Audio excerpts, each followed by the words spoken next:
hearing Bhagavad Gita 16th chapter about godly and ungodly qualities.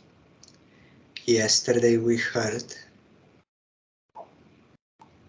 that born in ignominious forms, these ignoramuses, means foolish persons, are quite incompetent to attain me and are destined to lower births till they take shelter in me by the grace of my devotees who reclaim them from these hellish births.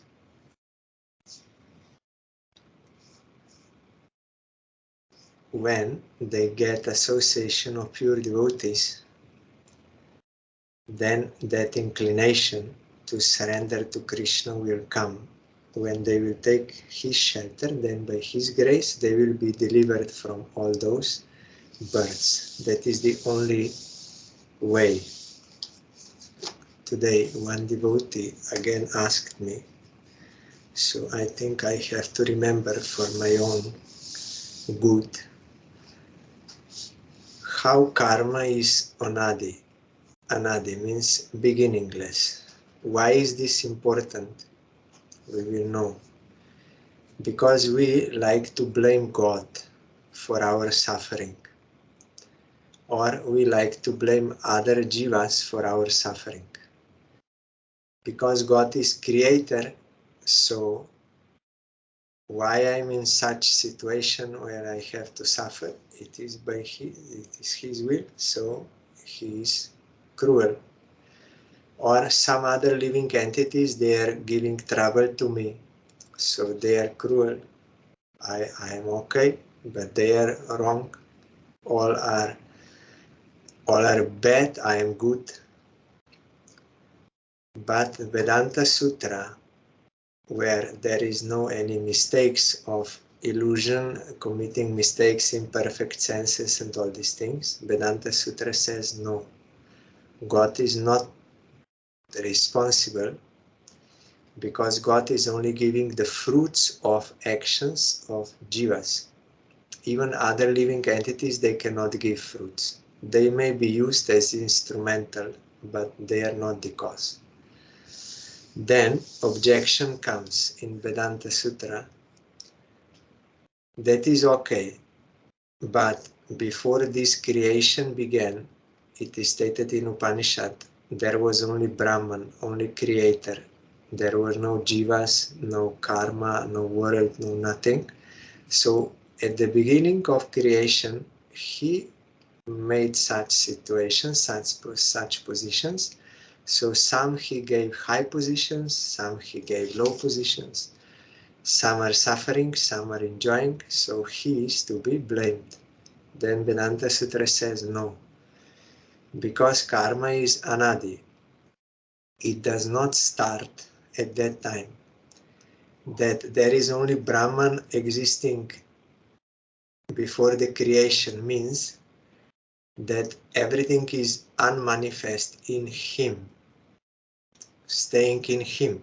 All the jivas with their karma from previous cycle creation and the world, everything is sleeping inside him. It is not manifested. That is what is meant. But when the new creation comes, then they will start their karma from where they left off in previous cycle. So it is called anadi. It does not have beginning with God and with beginning of creation, because there is no beginning of creation. Vishnu is eternal and his creating and destroying and maintaining this world is also eternal. It has no beginning. This did not start at any time. It is eternally going on. So in that sense, karma is anadi. God does not start our karma at any time. We do karma action and he gives the result. So he is not to be blamed for our position and our suffering on this. God does not start, so he is not to be blamed, or any other jiva. I am responsible for my own actions and getting appropriate result. Another explanation is for conditioned souls who cannot understand about eternal time and material time. It is said karma is anadi in the sense of from time immemorial. It goes so back, so much back, that you are unable to remember or calculate or imagine. It's so long time ago. Because we conditioned soul, we cannot understand anything about eternal time, only we have experience with this material time. So for us, they say, yes, very long time back, you cannot remember, from time immemorial. That is for certain level of explanation. But Srila Bhaktivinoda Thakur and Bhagavatam and Chaitanya Charitamrita, they give ultimate conclusion. In Bhagavatam, that verse is there, Bhayam dvitiya bineshata syat, ishat apetasya vipareyo smriti. Ishat apetasya, when Jiva turns away from Krishna, then she is overpowered by misidentification of self and fear comes. I will die. I will not survive. I will die or I will suffer. All these things are coming. The cause is this. Ishat apetasya. You will find 11th canto, 2nd chapter, 37 verse by Navajogendra. Ishat apetasya, that is the cause. And Chaitanya Mahaprabhu, he quoted this verse in Chaitanya Charitamrita when explaining to Sanatana Goswami why I have to suffer. Sanatana Goswami asked, why I have to suffer? Mahaprabhu replied, this is the reason, this is the cause. You became averse to Krishna. So Bhaktivinoda Thakur explains that karma is anadi because it has no any start in this material time. It originates in spiritual time, that is beyond this material time. That is another type of time, that is only present, undivided present. In this world, there is division of past, present, future, but there is no such division.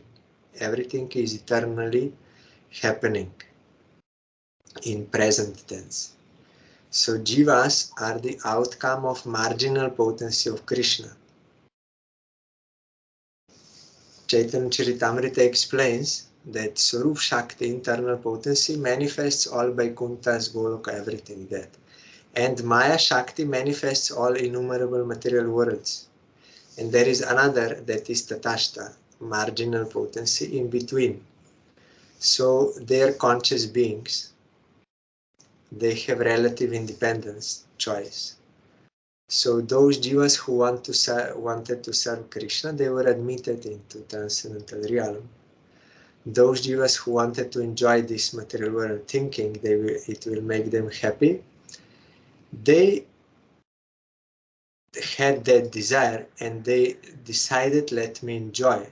So this choice did not originate in any material date, time, like 13 September 1947.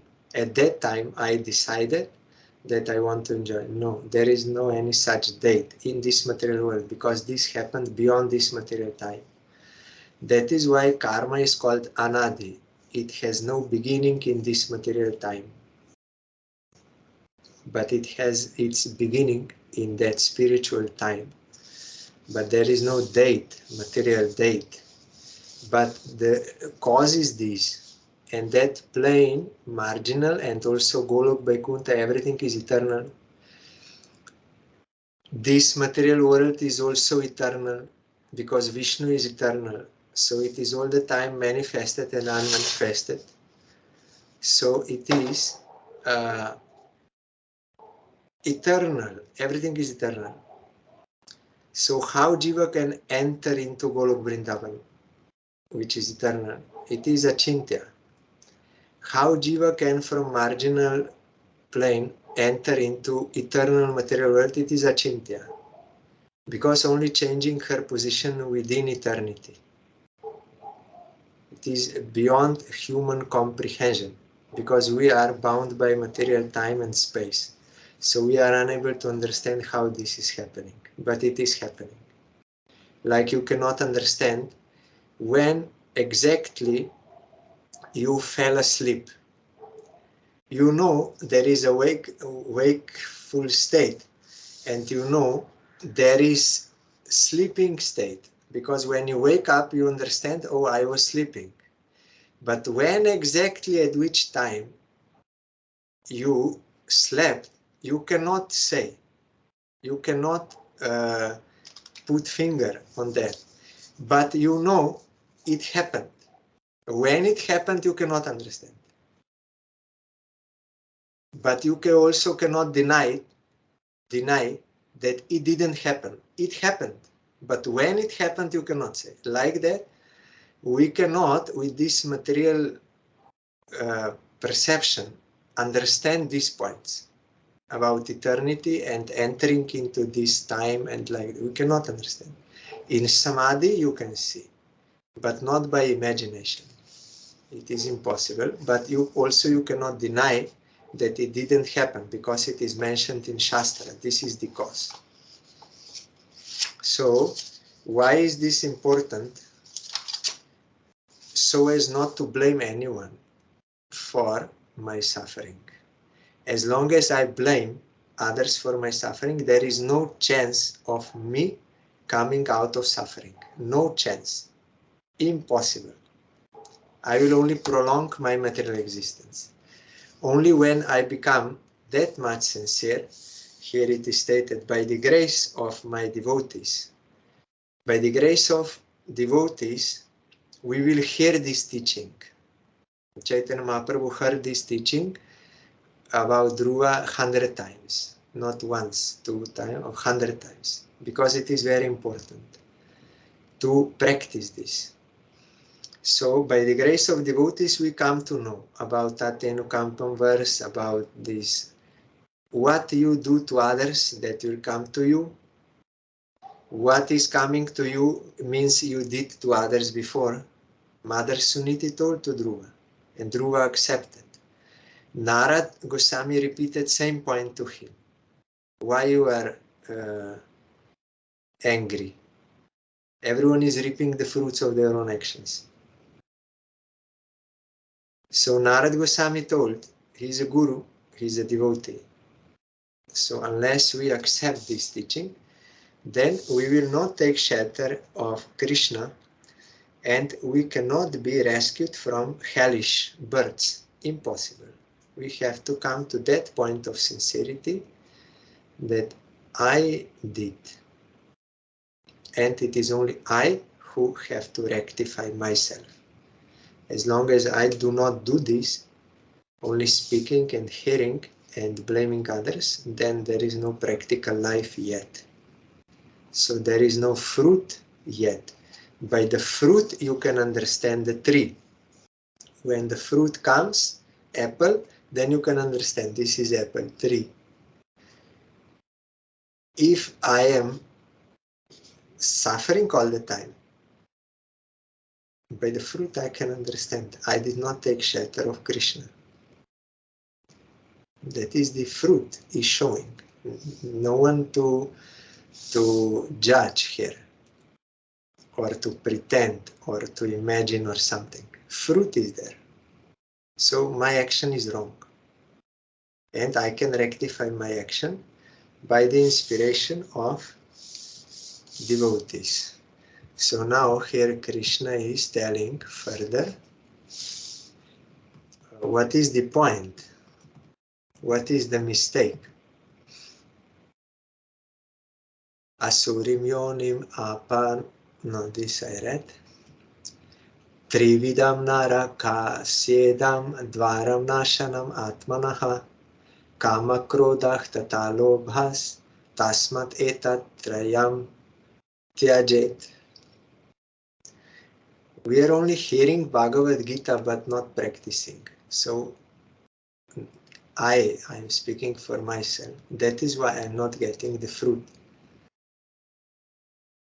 There are 3 fatal doors leading to hell: lust, anger, and avarice, that is greed. So those who are desirous of eternal well-being must shun them by all means.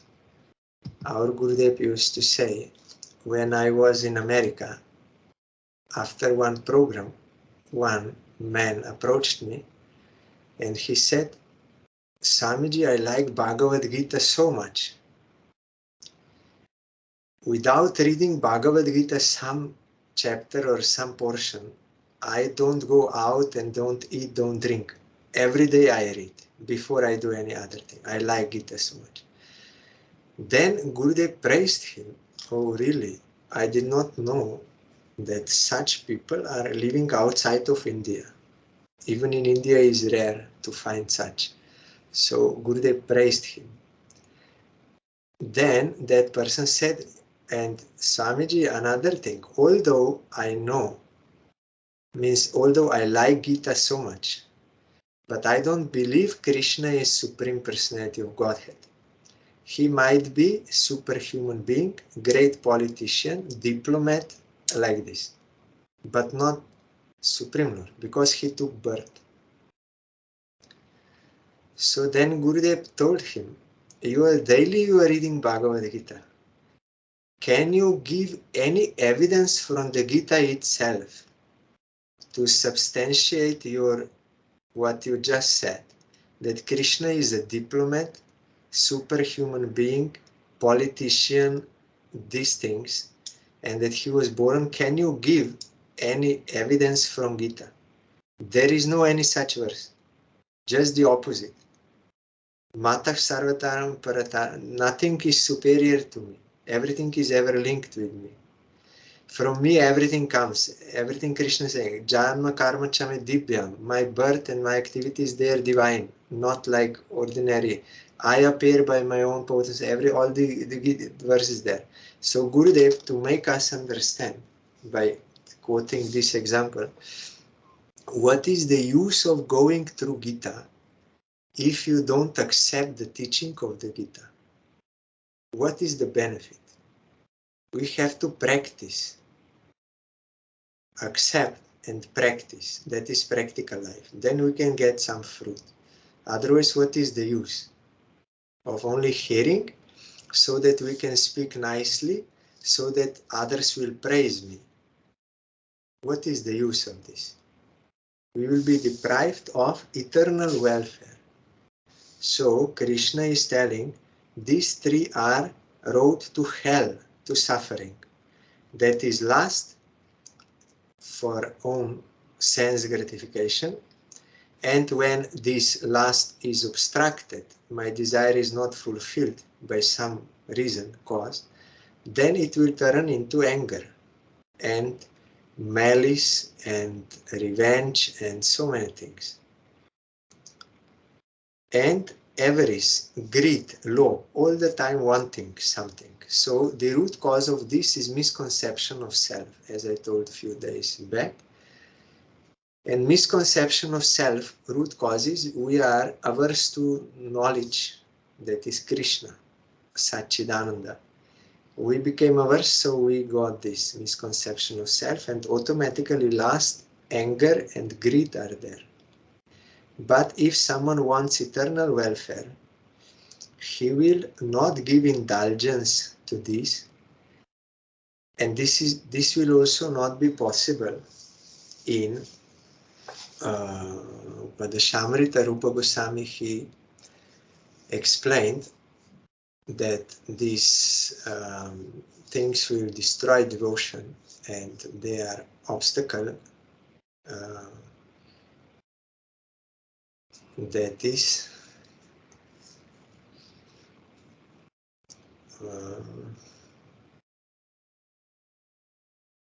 Jiva Vegam Udar Upasta Vegam, that verse. Vacho Vegam, Manasa Krodha Vegam, Jiva Vegam, Udar Upasta Vegam, Etan Vegam Jo Vishaheta Dhira Sarvam Apimam Pritivim Sashishyat. So we have to give up these things, anger, all this. But Bhaktivinoda Thakur explained there, it is impossible unless you take shelter of Supreme Lord and practice Harinam without offenses. You cannot give up these pushes, these urges. You cannot just say go away and they will not go. We have to remove our misconception of self by practicing devotion, and up to that degree, how much we can engage ourselves in service, that much will be free. So those who are desirous of eternal well-being, and that is the thing which we need and what we want, must shun them by all means, by positive practice. Eteirvimuktah kaunteya tamodvarai stribhirnaraha acharati atmanah shreyas tatoyati param gatim. O Kaunteya, delivered from these dark hell doors, a man should search after his own eternal good, and he will then attain eternal bliss, the highest end of human existence. This is actually the only point why we got this human birth. To get eternal welfare. We wanted to enjoy this Maya, so Krishna fulfilled our desires in 8 million different species of eating, sleeping, mating, defending. You enjoy as you like, you wanted to. So after that, after many births, we get this human birth. Only this human birth, when Krishna created, he was happy. Why? Because this human birth has discriminating power between eternal, non-eternal, good and bad. He can accept eternal truth, Supreme Lord, and can worship, and can be rescued from Maya, all these troubles, and attain eternal bliss. That is the highest end of human existence. So, one should give up these hell doors. A man should search after his own eternal good. That is the purpose of this human birth. Why we got it. If we misuse it, waste it for those same things, eating, sleeping, mating, defending, then we are misfortunate, unfortunate. We lost our chance. Krishna's mercy did not accept. It is very rare to get this human birth, so we should not waste it. Krishna is here speaking out of compassion for us, because he has real love for all of us. He has real love. He wants our good, our eternal good, our actual good he wants. That is why he is here telling, speaking to Arjuna, but to all of us. Explanation: by leading a devotional life as prescribed by the Shastras as means of purification, a man ultimately attains pure devotion to Sri Krishna.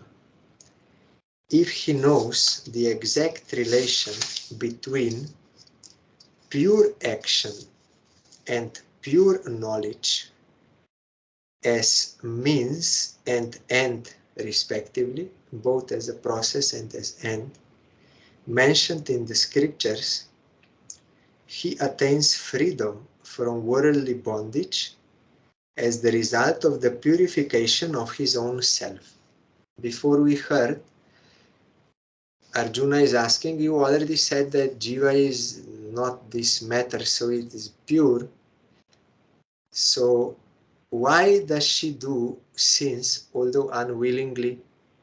And here it is mentioned purification of his own self.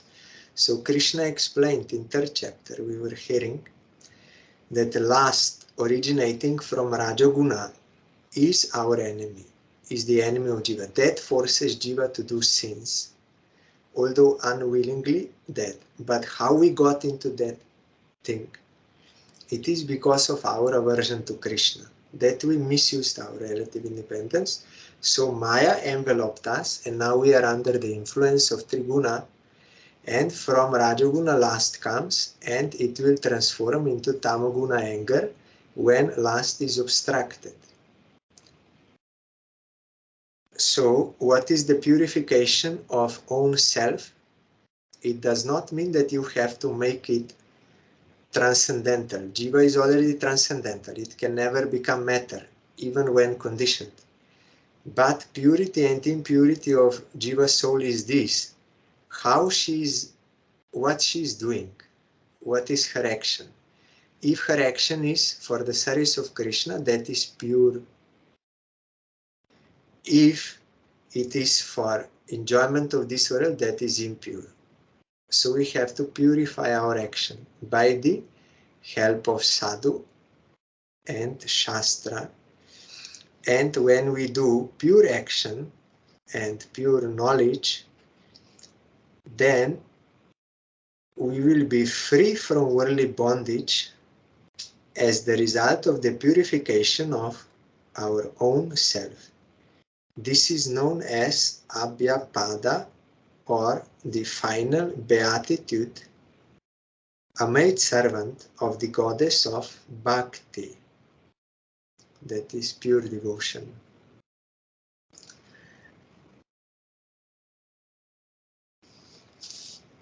Here, further, Yah Shastra Vidim Utsrijya Vartate Kamakarataha Nasa Siddhim Avapnoti Nasukam Na Param Gatim. Now, another, as a contrast, Krishna is telling out of pure compassion, the fundamental injunction is to lead a pure devotional life in obedience to scriptures. He who overrules the scriptural ordinances and follows the idiosyncrasy of his own mind, that is foolishness, is neither successful nor happy, nor does he realize the ultimate goal. So he cannot be happy. He may get some immediate pleasure, but ultimately it will turn into suffering eventually. And it will keep you in this world all the time, in bondage. So here Krishna is telling, one who disobeys the Shastra, which are compassion of Krishna, then this will be the result. He cannot be successful. He may have money, name and fame, everything, beauty or whatever. But that is all temporary and is causing bondage. Nor happy, he cannot be happy. Nor does he realize the ultimate goal, that is eternal welfare. Explanation: the fact is that if a man endowed with his cognitive, volitional and emotional faculties does not resort to a strict moral and religious life, he is the worst among mankind. And supposing that he is versed in scriptures and leads a good moral life, if he be not God-fearing or God-believing, then too his human life is worse than useless. So Atma has these qualities: thinking, feeling, willing. They are not the properties of body. When Atma is inside the body, then we see this body as life and all this. But when Atma lives, that is that matter. So Atma has thinking, So cognitive, willing, volitional, and feeling, emotional faculties, all these should be engaged according to Shastra in the service of Krishna, thinking, feeling, willing, then that will be okay. But if he does not, then he is worst among mankind. And even if he is well versed in scriptures like Sanda and Marka, gurus of Prahlad, or Mayavadis, they will also quote all scripture, Upanishad, Vedanta, everything they will quote. But they are not God believing. They are not engaged in his service. So their life, their human life is also worse than useless because they are misusing, for they are harming themselves.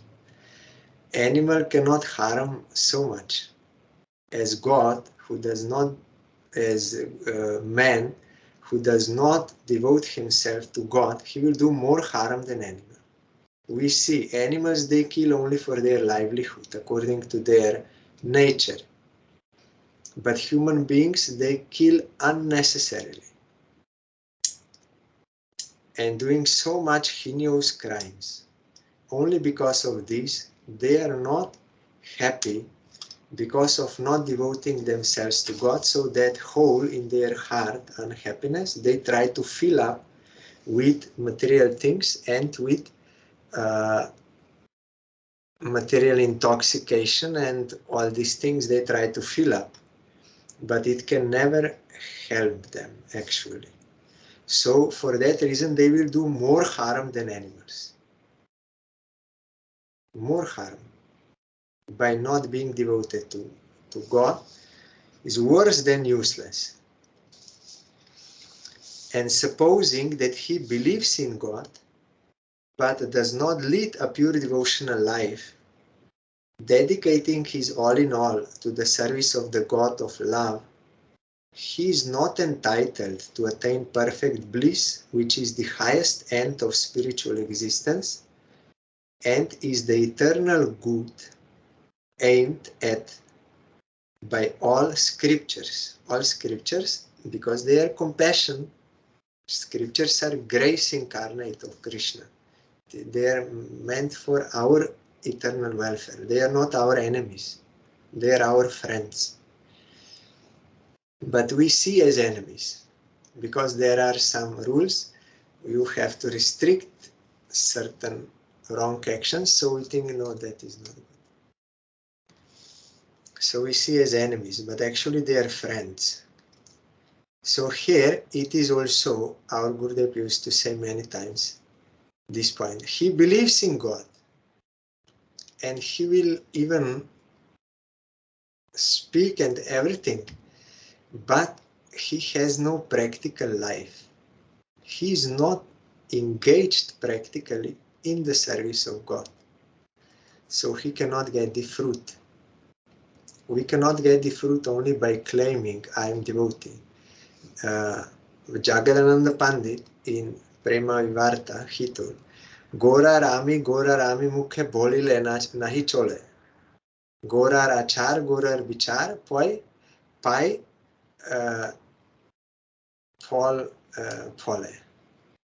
Gorar vichar, gorar achar, pai phol phole. He said, it is not enough to just claim or loudly proclaim, I belong to Chaitanya Mahaprabhu's school of thought. I belong to Chaitanya Mahaprabhu's school of thought. That will not help you. You have to accept what is the teaching of Chaitanya Mahaprabhu, Gorar Vichar, and Gorar Achar. What is the practice? That you have to accept. Then you will get the fruit. So here it is said, he believes but does not lead pure devotional life, dedicating his all in all in the service of God. He is not entitled to attain perfect bliss. Or our Gurudev, following this thought of Jagadananda Pandit, he said, Gurur Ami, or Gurur Ami. I belong to Guru, I have connection with, I got initiation from such and such Guru.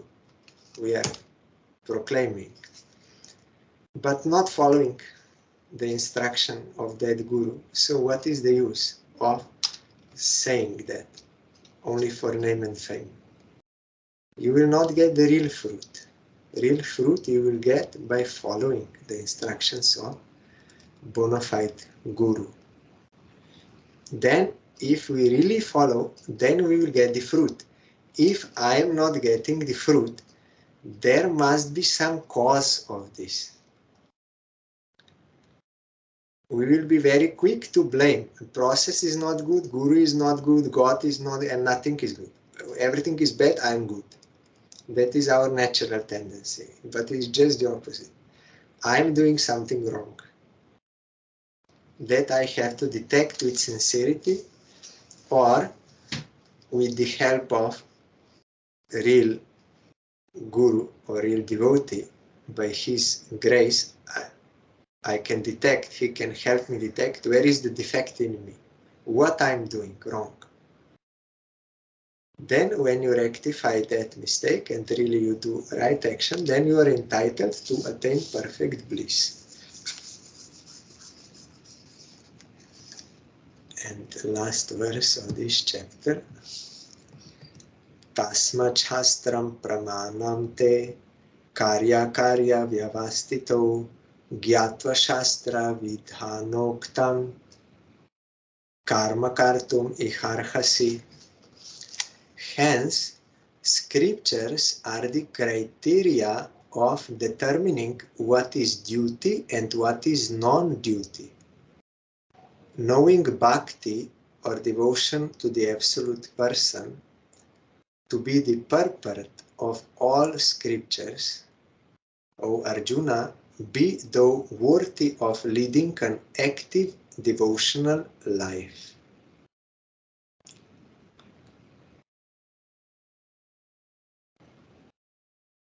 So what is beneficial and what is not beneficial, that is determined by Shastra, not by our uncontrolled senses and our uncontrolled mind.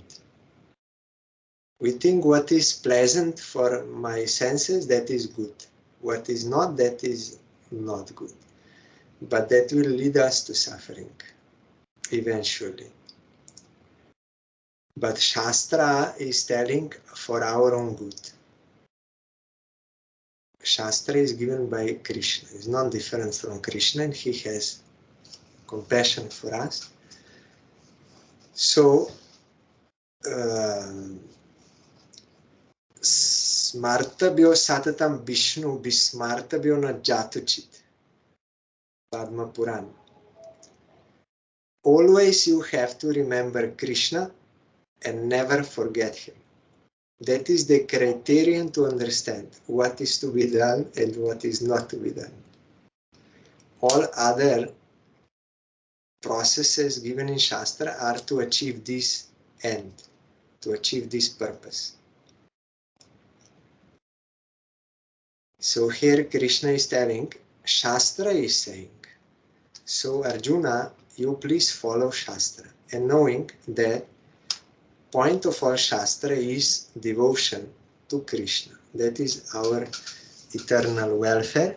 So be worthy of leading an active devotional life. Active means you have to act. You have to engage yourself in the service of Krishna under the guidance of bona fide Guru, who will give prescription from Shastra.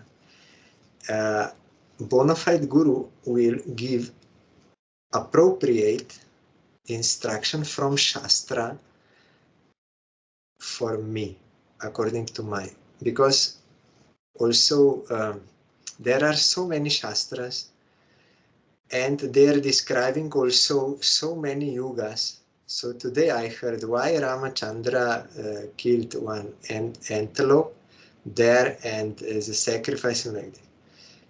So it is in Vedic, so we can do this. He's doing, but the point is we are not accepting the whole thing. That is Treta Yuga. Process was different at that time. And Ramachandra is playing the pastime of being Kshatriya. For Kshatriyas it is allowed to hunt or to do certain sacrifices.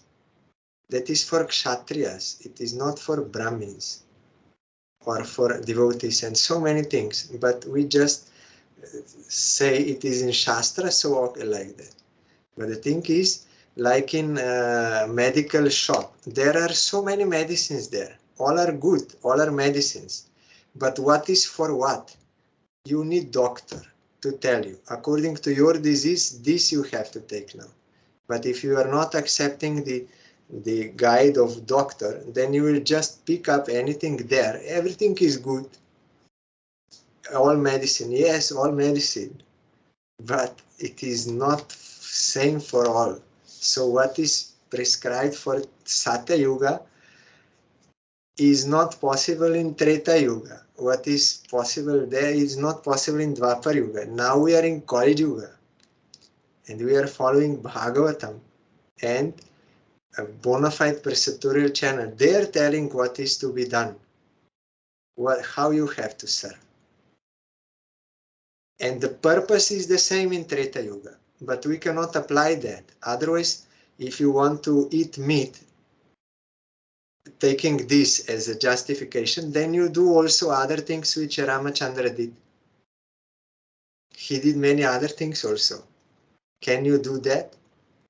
And can you live 10,000 years? And so many things. That is in Treta Yuga. How you can apply one point in isolation to something in Kali Yuga. You have to practice scriptural injunctions under the guidance of bona fide Guru, who is a representative of Krishna, and he knows what is to be done and what is not to be done for the service of Krishna in present situation and according to your situation. If we do whimsically according to our brain, then it will be something else. So gist of this chapter is faith in God leads to perfect bliss, while disbelief leads to perdition, means damnation, condemnation, hell. And questions are, what is meant by Daivasura-Sampad? Godly qualities. So many. Forgiveness, purity, all this we heard. Very nice qualities. Kindness to animals, inoffensiveness, truth, simplicity, absence of anger, magnanimity, absence of greed,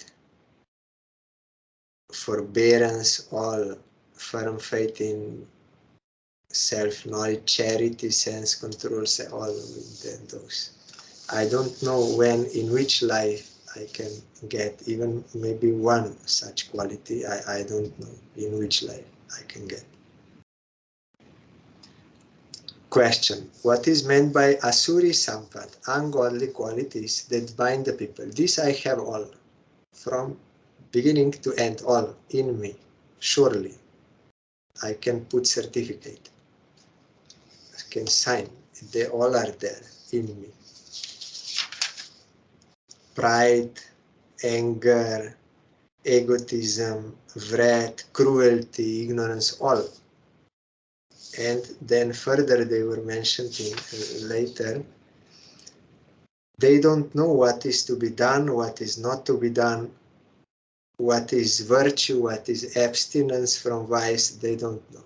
They just do according to their whimsical and all this.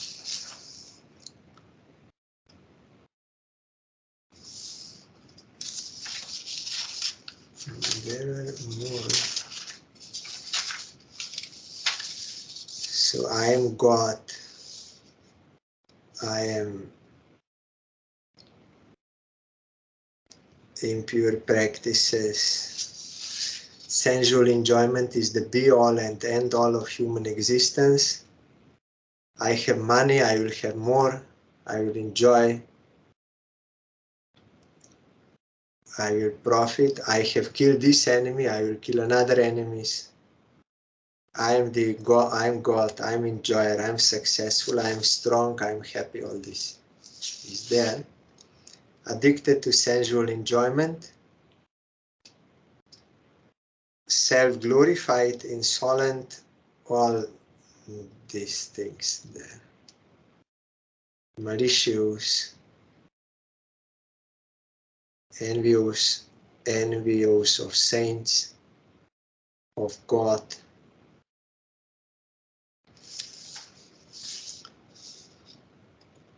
Amate Isovach. One devotee, he made one song. Premero Thakura Gora. There, one line is there. All those qualities or those characteristics of person averse to Krishna, they are all in me. All in me.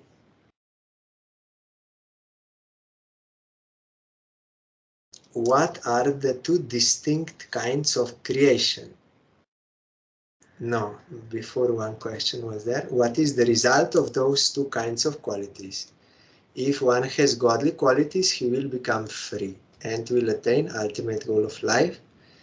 If with ungodly qualities, then he will continue this all hellish, this material existence for all time.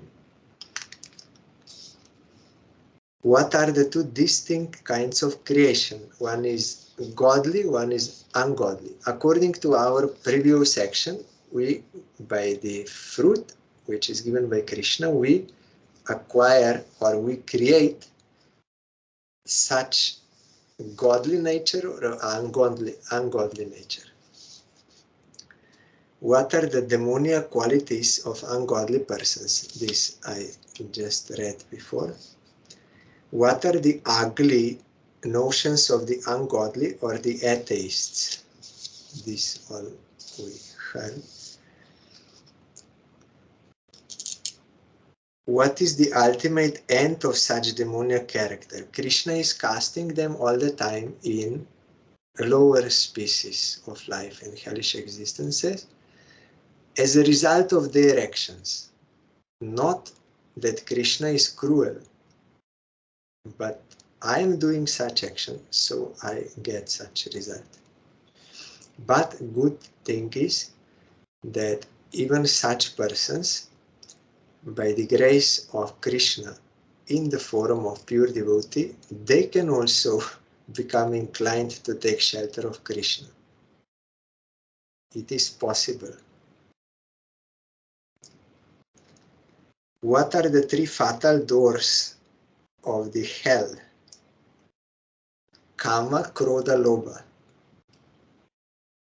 Lust, anger, and greed. They are all originating from Rajaguna. And Rajaguna originates from misconception of self, which originates from my aversion to Krishna.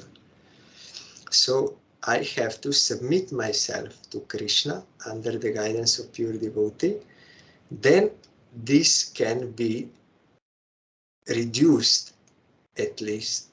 First they will be little reduced, but ultimately have to be totally given up if I want to get eternal welfare. What are the effects of ignoring the injunctions of the Shastras?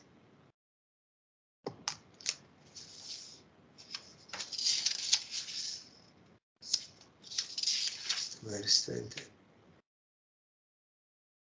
He who overrules the scriptural ordinances and follows the idiosyncrasy, that is foolishness, of his own mind, is neither successful nor happy, nor does he realize the ultimate goal. So this is the fact. You can see it everywhere. It is a fact. It's not that Krishna is trying to impress on us something to for his own purpose. No, that is he's telling out of compassion. If you will do this, you will get this. So don't do this. You follow devotion under the guidance of scripture, that is under the guidance of Guru Parampara, knowing bhakti to be the purport of all scriptures, O Arjuna, be thou worthy of leading an active devotional life. Then one can get perfect bliss, which is the highest end of spiritual existence. We are spiritual beings, we are eternally existing. So ultimate end and purpose of our existence is to attain perfect bliss, that is in the service of Krishna. And all scriptures are speaking only about this point, out of compassion.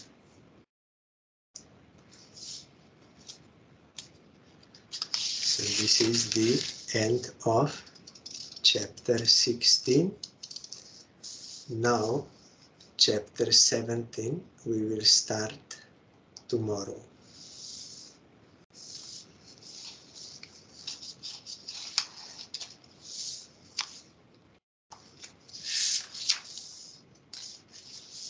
Snimash.